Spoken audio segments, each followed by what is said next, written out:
En ce 400e jour de génocide sioniste contre Gaza, le personnel de l'hôpital Kamal Adwan, seule structure médicale encore en fonction dans le nord de l'enclave palestinienne, tire une nouvelle fois la sonnette d'alarme. Cet hôpital, qui a déjà été la cible des bombardements sionistes, se retrouve aujourd'hui dans une situation désastreuse.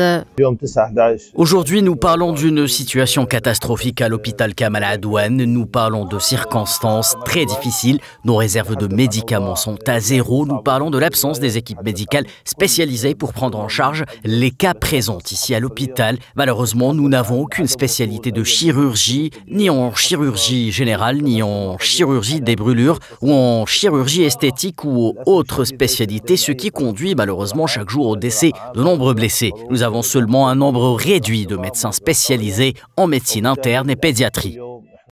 Depuis plus d'un mois, le gouvernorat de Gaza Nord est soumis à une offensive d'une violence extrême. La zone est en train d'être vidée de toute vie palestinienne. Les habitants, soumis également à des ordres d'évacuation, n'ont d'autre choix que de fuir au péril de leur vie. Ceux qui restent sont bombardés et les victimes ne peuvent même pas être évacuées à l'hôpital.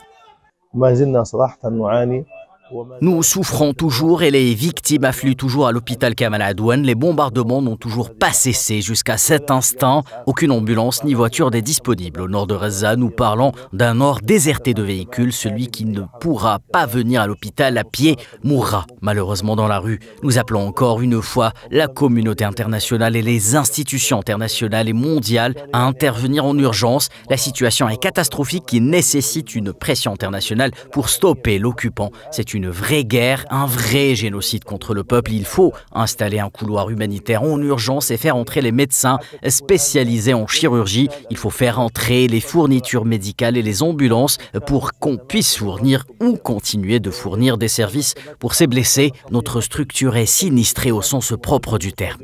Au bord du désespoir, le directeur de l'hôpital Kamal Adwan aborde également le problème de la famine à Gaza, dont les signes commencent à apparaître non seulement sur les enfants, mais aussi sur les adultes, vu la pénurie flagrante de nourriture et même d'eau potable.